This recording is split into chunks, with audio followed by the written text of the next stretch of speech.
Hello everyone, আজ আমি নিয়ে চলে এসেছি গুড়ের পুর দিয়ে চিনির পাটিসাপটা।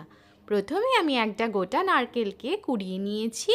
এবার আমি কড়াইয়ের মধ্যে নারকেল সমেত দিয়ে দিচ্ছি 1.5 কাপের মতো গুড়। তার সাথে দিয়ে দিচ্ছি একটা স্পেশাল জিনিস। আমি কিন্তু এখানে দুধের ব্যবহার করছি না, আমি এখানে ব্যবহার করছি আমুল মিঠাই মেদ। আমুল মিঠাই মেদ ব্যবহার করলে কিন্তু যে কোনো মিষ্টি আইটেমের স্বাদ খুবই ভালো আসে।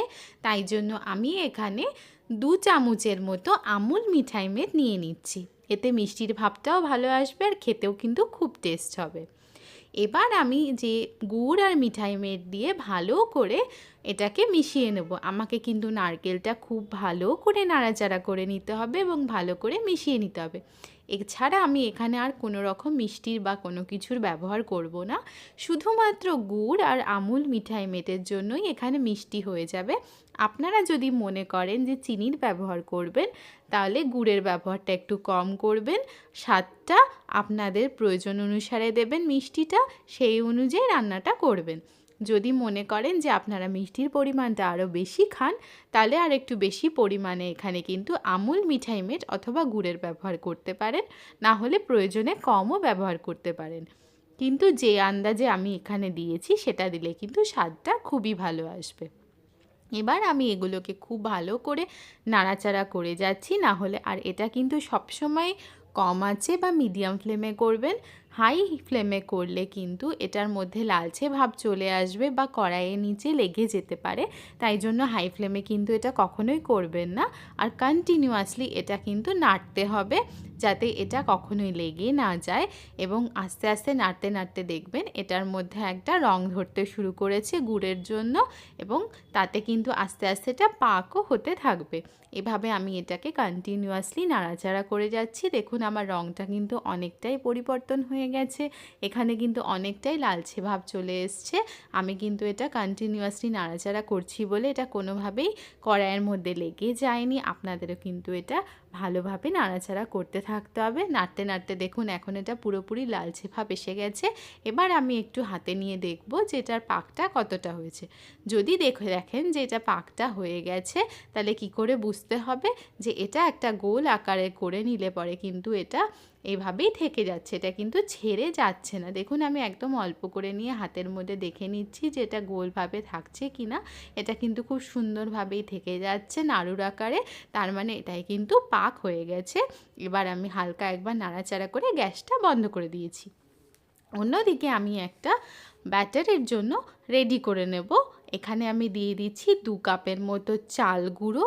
চালের গুঁড়োটা কিন্তু বাড়িতেই করে রাখা ছিল। এবার তার মধ্যে দিয়ে নিচ্ছি আমি 1 কাপের মতো ময়দা। আমি কিন্তু এখানে সুজির ব্যবহার করছি না, শুধুমাত্র চাল আর ময়দা দিয়ে এটা রেডি করব। তারপরে আমি এর মধ্যে দিয়ে নিচ্ছি 1 চামচের মতো লবণ, বা তার থেকে কমও আপনারা দিতে পারেন। আর দিয়ে নিচ্ছি বড় চামচের 5 চামচ চিনি। মিষ্টিটা এটার মধ্যেও আপনারা আপনাদের প্রয়োজন অনুসারে ব্যবহার করবেন। বেশি খেলে বেশি দেবেন, না হলে কম হলে কমও দিতে পারেন। আপনাদের যেরকম প্রয়োজন মনে হয় সেরকম দেবেন। প্রথমে শুকনো অবস্থায় আমি সবগুলো জিনিসকে খুব ভালো করে চামচ দিয়ে নাড়াচাড়া করে মিশিয়ে নেব। আগে একটু মিশিয়ে নেবেন, তাহলে কিন্তু জল দিলে পরে এটা লেগে যাওয়ার বা কোনোভাবে দলা পাকিয়ে যাওয়ার সম্ভাবনা থাকবে না। তাই জন্য আমি আগেই ভালো করে এটা একবার নাড়াচাড়া করে নিচ্ছি, যাতে এটা কোনোভাবেই কোথাও লেগে না যায়। তারপরে আমি প্রথমে অল্প অল্প করে জলের ব্যবহার করব, একবারে বেশি জল ব্যবহার করব না। যদি ব্যাটারটা বেশি পাতলা হয়ে যায় তাহলে কিন্তু ঠিকমতো করা যাবে না। তাই জন্য প্রথমে আমি কিছুটা জল দিয়ে এটাকে ভালো করে মিশিয়ে নাড়াচাড়া করে নিচ্ছি। আমার যখন এটা বেশ ভালো করে মিশে যাবে, তখন আমার প্রয়োজন অনুসারে আরও কিছুটা জল দিয়ে নিতে হবে। এভাবে কিন্তু খুব ভালো করে নাড়াচাড়া করে আগে ব্যাটারটাকে মিশিয়ে নেবেন। দেখুন আমি ভালো করে চামচ দিয়ে কিভাবে নাড়াচাড়া করছি, যাতে এটাতে মধ্যে কোনো রকম লাম্পস না আসে। আমি ভালো করে এটা করে নিলাম। আমার এটা কিন্তু অনেকটা পরিমাণে মিশে গেছে। আমাকে কিন্তু চিনিটা আর সব কিছু মেশার জন্য কিছুটা সময় দিতে হবে। তার জন্য আমাকে কিন্তু এই ব্যাটারটা রেডি করে ৮ ঘন্টার মতো এভাবেই রেখে দিতে হবে। প্রয়োজনে আপনারা এটা ৪৫ মিনিটও রেখে দিতে পারেন, তাহলে কিন্তু চালটা খুব ভালো মতো ভিজে উঠবে। দেখুন আমি কিন্তু ভালো করে মিশিয়ে নিয়েছি। এখন আমার মনে হলো আরও কিছুটা জলের প্রয়োজন, তাই জন্য আমি আরও কিছুটা জল দিলাম। দিয়ে আমি আবারও এটাকে ভালো করে মিশিয়ে নিচ্ছি, যাতে পুরো ব্যাটারটা জলের সাথে মিশে থিকনেসটা সমান হয়ে যায়। দেখুন আমার কিন্তু এটা খুব ভালো করে মিশে গেছে। কীরকম ধরনের পাতলা রাখা দরকার সেটা আমি আপনাদের দেখিয়ে দিচ্ছি। দেখুন চামচ দিয়ে যখন তুলবেন এটা পুরোপুরি ভালোভাবে যে মিশে গেছে সেটা বোঝা যাবে। সেইভাবেই কিন্তু আপনারা এই ব্যাটারটা রাখবেন, বেশি পাতলা করে ফেলবেন না। দেখুন কিভাবে হয়েছে। এবার আমি এটাকে ৮ ঘন্টা রেখে দেবো।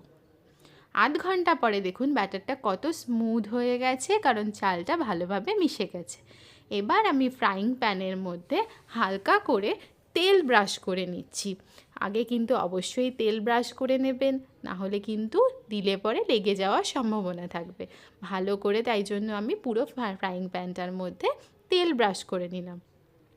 এবার আমি ব্যাটারটা এক হাতা ফ্রাইং প্যানের মধ্যে দিয়ে দিচ্ছি। প্রথমে দিয়ে দেওয়ার পরে আমাকে এটা হালকা করে নাড়াচাড়া করে একটা লম্বা আকৃতির করে নিতে হবে।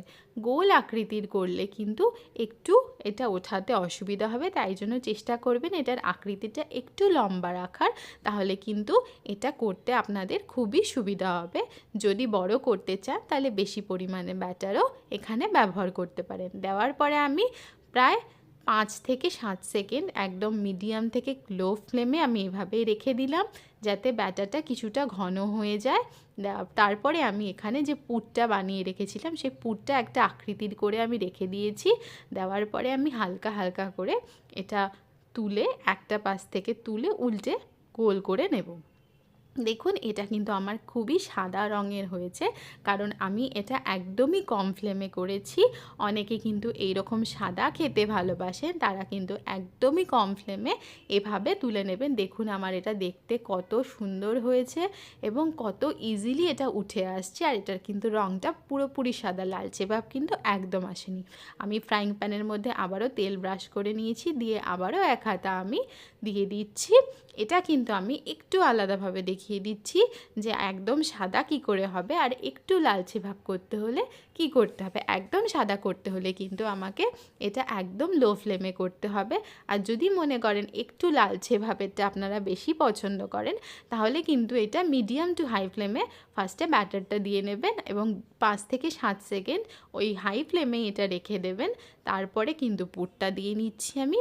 পুরটা দিয়ে আমি আবারও এটাকে আস্তে আস্তে ভাজার জন্য উল্টে দিচ্ছি। দেখুন যেহেতু আমি এটা হাই ফ্লেমে করেছি, এটার মধ্যে কিন্তু প্রথমেই একটা লালচে ভাব চলে এসছে, অনেকটাই লাল লাল ভাব দেখুন দেখা যাচ্ছে। আপনারা যেটা পছন্দ করবেন আপনারা সেই অনুযায়ী করবেন। যদি আপনারা সাদাটা পছন্দ করেন তাহলে কিন্তু একদমই লো ফ্লেমে বা মিডিয়াম লো ফ্লেমে করবেন, আর যদি একটু লালচে ভাবের পছন্দ করেন তাহলে কিন্তু এটা একটু হাই ফ্লেমে করতে হবে। আপনাদের ভালো লাগা বা আপনাদের স্বাদ অনুসারে আপনারা এটা করে নিতে পারেন।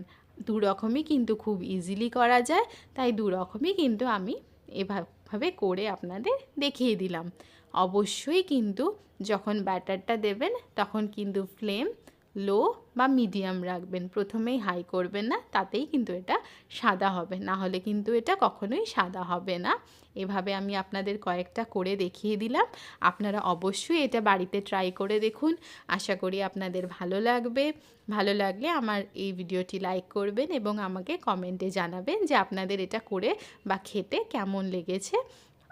আমি তাতে আপনাদের রিপ্লাই করতে পারবো, আর কোথা থেকে আপনারা দেখছেন সেটাও কিন্তু আমি জানতে পারবো।